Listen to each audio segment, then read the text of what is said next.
بسم اللہ الرحمن الرحیم۔ صدقہ فطر سے متعلق بھی کچھ مسائل پیش کر دیتا ہوں۔ صدقہ فطر لازم کس پر ہے، دینا کس کو ہے، اور کب واجب ہوتا ہے یہ، اور کس کس کی طرف سے واجب ہوتا ہے۔ تو صدقہ فطر سب سے پہلے واجب کس پر ہے؟ دیکھیں، صدقہ فطر کا نصاب جو ہے نا، خوب سمجھ لیں۔ جس آدمی کے پاس یا جس عورت کے پاس 5 چیزیں یا ان کا مجموعہ 52.5 تولہ چاندی کے برابر ہے، یعنی اس کی قیمت کے برابر ہے، تو اس پر صدقہ فطر بھی واجب ہے، قربانی بھی واجب ہے۔ 5 چیزیں کون سی ہیں؟ سامان تجارت، یعنی وہ سامان جو آپ نے بیچنے کے لیے خریدا ہو۔ بار بار میں اس کی وضاحت کرتا ہوں، پلاٹ خریدا تھا بیچنے کے لیے اور اب تک بیچنے کی نیت باقی ہے، اس کو کہتے ہیں سامان تجارت۔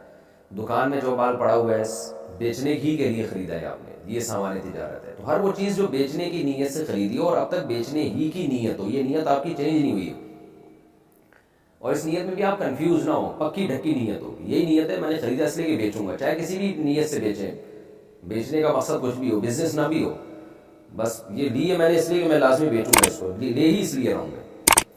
تو ایسے یہ چیز دیکھی جائے گی۔ نمبر 2 سونا، نمبر 3 چاندی، نمبر 4 کیش اماؤنٹ یعنی کرنسی، اور نمبر 5 ضرورت سے زائد سامان۔ ضرورت سے زائد سامان کا مطلب یہ ہے کہ وہ سامان جو پورے سال استعمال نہیں ہو رہا، چاہے وہ پراپرٹی کی صورت میں ہو، گاڑی ہو، برتن ہیں گھر میں رکھے ہوئے پورے سال استعمال نہیں ہوتے، شوکیس میں پڑے ہوئے، کپڑے ہیں پورے سال استعمال نہیں ہو رہے، موبائل ہے رکھا ہوا ہے استعمال بھی نہیں آتا، ڈبے میں رکھا ہوا ہے تو پورے سال استعمال نہیں ہو رہا وہ، یا آپ کی نیت ہی نہیں ہے پورے سال استعمال کرنے کی، یا کوئی یعنی آپ کو پتہ ہے کہ یہ میرے استعمال میں نہیں ہے، یہاں بھی پڑا ہوا ہے۔ تو یہ 5 چیزیں جس کے پاس 52.5 تولہ چاندی کی قیمت کے برابر ہو جائیں گی تو اس پر صدقہ فطر بھی واجب ہے اور قربانی بھی واجب ہے۔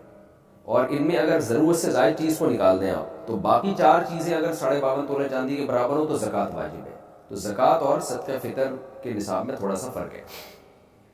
تو جب 5 چیزوں کا مجموعہ آپ کے پاس، یہ 4 چیزیں یا 3 یا 2 چیزیں 52.5 تولہ چاندی کے برابر ہو گئیں، اور کس دن ہوئی؟ جس دن عید کی صبح صادق ہوئی، عید الفطر کی صبح صادق کے وقت آپ کے پاس یہ اماؤنٹ تھا، اتنا مال تھا آپ کے پاس، تو آپ پر صدقہ فطر واجب ہو جائے گا۔ اگر آپ نہیں دیں گے تو آپ کو دینا پڑے گا، یہ زندگی بھر ساقط نہیں ہوتا صدقہ فطر، خوب سمجھ لیں۔ ہاں ایڈوانس میں آپ دے سکتے ہیں، یعنی حساب تو آپ نے اس دن کرنا ہے جس دن عید کی صبح صادق ہوگی، یعنی 1 شوال کی صبح صادق ہوگی، تو اس وقت پتہ چلے گا آپ پر واجب ہے یا نہیں۔ لیکن آپ ایڈوانس میں رمضان میں بھی دے سکتے ہیں، بلکہ رمضان سے پہلے بھی دے سکتے ہیں، اور عید کے بعد بھی دے سکتے ہیں، عید سے 1 دن پہلے بھی دے سکتے ہیں۔ تو دینے کا مسئلہ اتنا اہم نہیں ہے، جب چاہیں دے دیں، لیکن واجب آپ پر ہے یا نہیں، یعنی اس سال آپ پر صدقہ فطر واجب ہوا تھا یا نہیں، اس کا پتہ چلے گا کہ بھئی عید کے دن صبح صادق کے وقت اگر آپ کے پاس اتنا اماؤنٹ موجود تھا تو واجب تھا، اتنا اماؤنٹ موجود نہیں تھا تو آپ پر واجب نہیں تھا۔ تو اگر آپ پہلے سے دے چکے ہوں گے تو وہ گریوی ہو جائے گی۔ اب صدقہ فطر عورت پر جب واجب ہوتا ہے نا، اس کے پاس اگر مال ہو، جو یہ میں نے تفصیل بتائی، تو صرف اپنا صدقہ واجب ہوتا ہے، کسی اور کا نہیں ہوتا۔ جیسے بیگم صاحبہ کے پاس سونا ہے، گولڈ ہے، یا کوئی بھی چیز ہے تو صدقہ فطر ان پر اپنا واجب ہے، بچوں کی طرف سے عورت پر واجب نہیں ہوتا۔ یا ان میرڈ خاتون ہے، ان میرڈ لڑکی ہے، اس کے پاس اتنا مال ہے تو بھی اپنا صدقہ فطر اس پہ واجب ہوگا۔ لیکن مرد پہ جب صدقہ فطر واجب ہوتا ہے تو اپنی طرف سے بھی اور اپنے نابالغ بچوں کی طرف سے بھی واجب ہوتا ہے، چاہے بیٹے ہوں یا بیٹیاں ہوں، خوب سمجھ لیں۔ بیوی کی طرف سے مرد پہ واجب نہیں ہوتا، بالغ لڑکے کی طرف سے مرد پہ واجب نہیں ہوتا، بالغ لڑکی کی طرف سے بھی واجب نہیں ہوتا، یہ واجب ہوتا ہے نابالغ بچوں کی طرف سے، یعنی گھر کا جو سربراہ ہے اس پر واجب ہے کہ وہ صدقہ فطر اپنا بھی نکالے اور اپنے نابالغ بیٹے بیٹیوں کی طرف سے بھی نکالے، چاہے وہ